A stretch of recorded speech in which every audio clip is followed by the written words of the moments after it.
Welcome to Cape Town, South Africa, affectionately known as the Mother City. Framed by the iconic slopes of Table Mountain, the golden sands of Camps Bay, and the shimmering waters of the Atlantic Ocean, Cape Town is one of Africa's most breathtaking tourist destinations. But behind the postcard perfection lies a darker truth, a side of the city that tourists rarely see. Cape Town, like much of South Africa, is plagued by deep-rooted inequality, rampant crime, and gang violence. Here, gangs of young men patrol neighborhoods armed with high-caliber handguns, enforcing turf wars and controlling the distribution of heroin, cocaine, crystal meth, cannabis, and fear. In just 1 year, over 600,000 violent crimes were reported. Earlier today, we're looking at the various categories. Crime and gang violence around the country is always a long-standing problem, but especially down in the Western Cape. Last weekend, there were at least 11 separate shooting incidents, forcing a lot of communities, A, to go into hiding, but then B, to come out, to raise their voices and to stand up and air their concern. This story takes us 325 kilometers north of Cape Town to the small rural town of Lutzville-West, where a brutal and haunting crime would shock the nation. It is here that Calvin Cloete was born and raised, a man whose life would spiral into violence, power, and ultimately murder.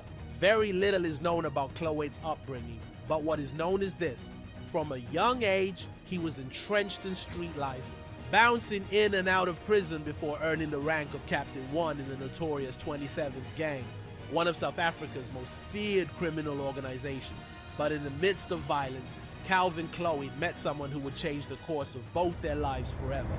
Her name was Carmen Gouws. She was just 13 years old when they met. He was a grown man, 29 at the time. By all accounts, Calvin groomed her from an early age, manipulating her into a relationship that became increasingly toxic and violent as the years went on. As Carmen grew older, she began to see through the chaos, the manipulation, and the abuse. She knew she needed to get out. She knew her life depended on it. Their relationship was plagued by relentless violence. Cloete himself admitted to beating her regularly. At one point, he was arrested for stalking and stabbing Carmen. The South African Police Service confirmed that all other case dockets where Calvin was implicated as a suspect were when Carmen was the victim when she was only 17 years old, a rape.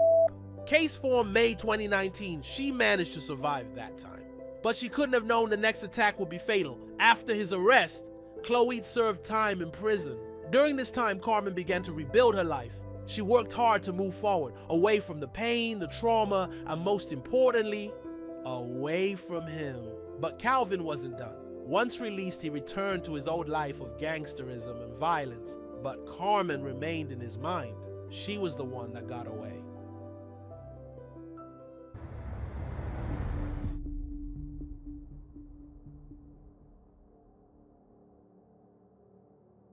On October 7th, 2023, Carmen was celebrating her 21st birthday. Cloete, now 38 years old, decided to visit her, uninvited. He arrived at her home armed with an axe. Fueled by rage and obsession, he forced her outside and dragged her away. He had recently discovered that Carmen had moved on. She had a new romantic interest. For Calvin, this was the breaking point. If he couldn't have her, no one could. Somewhere not far from her home, Calvin Cloete assaulted Carmen, wielding an axe in one hand while allegedly forcing himself on her. Afterward, according to a chilling courtroom confession, Carmen threatened to report him. That's when he snapped. In his own words, given under oath, Calvin said, "While we were walking, I became so angry that I assaulted her by hitting her all over her body and kicking her with my shoes. I also took the axe that I had with me and fatally assaulted the complainant with the axe and with my fist and feet. I admit that when I assaulted her with the axe, I had the intention to kill her." The evidence was damning. Carmen's body bore signs of brutal force, her skin marred by bruises and the imprints of Calvin's shoes indicating repeated stomping. After the murder, he dumped her body nearby and left her to die. Weeks Later, her decomposed body was discovered by children in a community on the West Coast. Authorities were quick to piece the case together. Calvin had been the last person seen with her, and the trail of violence he left behind was impossible to ignore.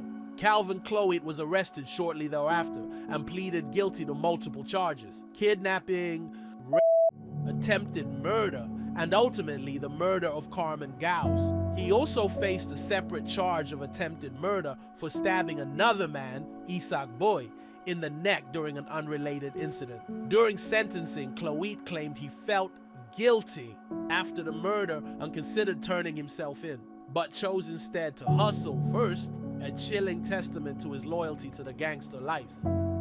During the court appearance, Judge Slingers was not moved. Calvin showed no remorse. He was sentenced to life imprisonment for the murder of Carmen Gouws, with additional sentences of 13 years for attempted murder, 5 years for kidnapping, 13 years. For the attempted murder of Isaacin, total Calvin Cloete received 2 life sentences and will not be eligible for parole until he has served at least 25 years behind bars. Carmen Gouws was more than a victim. She was a daughter and a young woman just beginning her life. Carmen Gouws was just 21 years old, with a bright future, already starting adulthood. She had so much to live for. Her life stolen by the very man who claimed to love her.